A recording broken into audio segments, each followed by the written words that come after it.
ಶಿಕ್ಷಕ ಬಂಧುಗಳೇ ತಮಗೆಲ್ಲರೂ ನಮಸ್ಕಾರಗಳು. ಈಗಾಗಲೇ 2027ರ ಜನಗಣತಿ ಪ್ರಾರಂಭ ಆಗ್ತಾಯಿದೆ.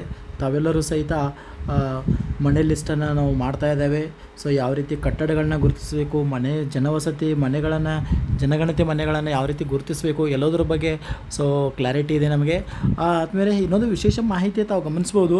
ಸೊ ಆ್ಯಪನ್ನು ಓಪನ್ ಮಾಡಿದ ತಕ್ಷಣ ಇದೇನು HLO ಆ್ಯಪ್ ಇದೆ ಅಲ್ರಿ, ಈ ಆ್ಯಪನ್ನು ಓಪನ್ ಮಾಡಿದ ಕೂಡಲೇ ನಿಮ್ಗೆ ಆಲ್ರೆಡಿ ಗೊತ್ತಿದೆ, ಪಿನ್ ಕೇಳ್ತಾ ಇದೆ. ಸೊ ಪಿನ್ನನ್ನು ನಮೂದಿಸಿರಂದ್ರೆ ಸೊ ಆ್ಯಪ್ ಏನಾಗ್ತಾಯಿತ್ತು ಹೇಳ್ರಿ, ಸೊ ಈ ರೀತಿ ಓಪನ್ ಆಗ್ತಾಯಿದೆ. ಸೊ ಆ್ಯಪನ್ನು ಓಪನ್ ಆದ ಕೂಡಲೇ ನಿಮಗೊಂದು ವಿಶೇಷ ಮಾಹಿತಿಯನ್ನು ಕೊಡಲಿಕ್ಕೆ ಇಚ್ಛಪಡ್ತಾ ಇದ್ದೇನೆ. ಸೊ ಗಮನಿಸಬೇಕು, ಇಲ್ಲಿ 3 ಲೈನ್ ಏನದಲ್ಲ, ಆ್ಯಪ್ ಓಪನ್ ಆದ ಕೂಡಲೇ ಇಲ್ಲೇನು 3 ಲೈನ್ ಇದಲ್ಲ, ಸೊ ಅದ್ರ ಮೇಲೆ ನಾವು ಕ್ಲಿಕ್ ಮಾಡ್ಬೇಕು ರೀ. ಅದ್ರ ಮೇಲೆ ಕ್ಲಿಕ್ ಮಾಡಿದ್ರೆ ನಮಗೆ ಏನು ಸಿಗ್ತಾ ಇದೆಯಪ್ಪ ಅಂದ್ರೆ, ಈಗಾಗಲೇ ನಮಗೆ ಸ್ಪೆಸಿಫಿಕ್ಕಾಗಿ ನಿರ್ದಿಷ್ಟವಾಗಿರ್ತಕ್ಕಂಥ ನಮ್ಮದೇ ಆಗಿರ್ತಕ್ಕಂಥ ಒಂದು ಲೇಔಟ್ ಏನಿದೆ ಹೇಳ್ರಿ, ಮ್ಯಾಪ್ ನಮ್ಗೆ ಆಲ್ರೆಡಿ ಇದೆ. ಸೊ ಆ ಮ್ಯಾಪ್ನಲ್ಲಿ ಎಷ್ಟು ಕಟ್ಟಡಗಳು ಬರ್ತಾ ಇದ್ದಾವೆ ಅಂದಾಜು ಗೊತ್ತಿದೆ, ಜೊತೆಗೆ ಜನವಸತಿ ಜನಗಣತಿ ಮನೆಗಳು ಎಷ್ಟು ಬರ್ತಾ ಇದ್ದಾವೆ ಅನ್ನೋದು ಸಹಿತ ಕನ್ಫರ್ಮ್ ಇದೆ. ಇನ್ನೊಂದು ವಿಶೇಷ ಮಾಹಿತಿ ಏನಪ್ಪ ಆ ಥರ, ನಮ್ಮ ಒಂದು ಬ್ಲಾಕ್ನಲ್ಲಿ ಎಷ್ಟು ಕುಟುಂಬಗಳು ಅಥವಾ ಎಷ್ಟು ಜನಗಣತಿ ಮನೆಗಳು ಸೆಲ್ಫಾಗಿ ಮಾಡಿದ್ದಾರೆ ಅನ್ನೋದನ್ನು ನಾವು ಗಮನಿಸ್ತಾ ಇದ್ದಾವೆ.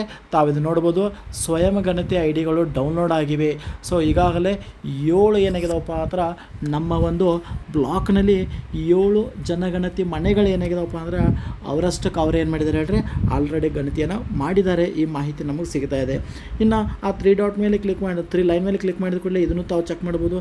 ಜೊತೆಗೆ ನಿಮಗೆ ಬೇಕಾದರೆ ಪಾಸ್ವರ್ಡನ್ನು ಚೆಕ್ ಮಾಡ್ಬೋದು ಅಥವಾ ಚೇಂಜಸ್ ಮಾಡ್ಬೋದು. ಈ ಮನೆ ಪಟ್ಟಿ ಬ್ಲಾಕ್ ಮೇಲೆ ಕ್ಲಿಕ್ ಮಾಡಿದ್ರೆ ನಿಮಗೆ ಹಂಚಿಕೆ ಆಗಿರ್ತಕ್ಕಂಥ ಏರಿಯಾದ ಒಂದು ಬೌಂಡ್ರಿ ಲೈನ್ ಇರ್ತಕ್ಕಂಥ ಒಂದು ಮ್ಯಾಪ್ ನಿಮಗೆ ಅವೈಲೇಬಲ್ ಆಗ್ತಾ ಇದೆ. ಹೌದಾ. ಇನ್ನೊಂದು ವಿಶೇಷತೆ, ಮುಂದಿನ ಭಾಗದಲ್ಲಿ how to change keyboard language ಇದೆ. ಸೊ ಈ ಕೀಬೋರ್ಡ್ ಲ್ಯಾಂಗ್ವೇಜನ್ನು ಯಾವ ರೀತಿ ಚೇಂಜ್ ಮಾಡ್ಬೋದು, ಏನಾದರೂ ಅವಕಾಶ ಇದೆನಾ ಅನ್ನೋದ್ರ ಬಗ್ಗೆ ನಾನು ಮುಂದಿನ ವಿಡಿಯೋದಲ್ಲಿ ಮತ್ತೆ ಚರ್ಚೆ ಮಾಡ್ತಾ ಇದ್ದೇನೆ.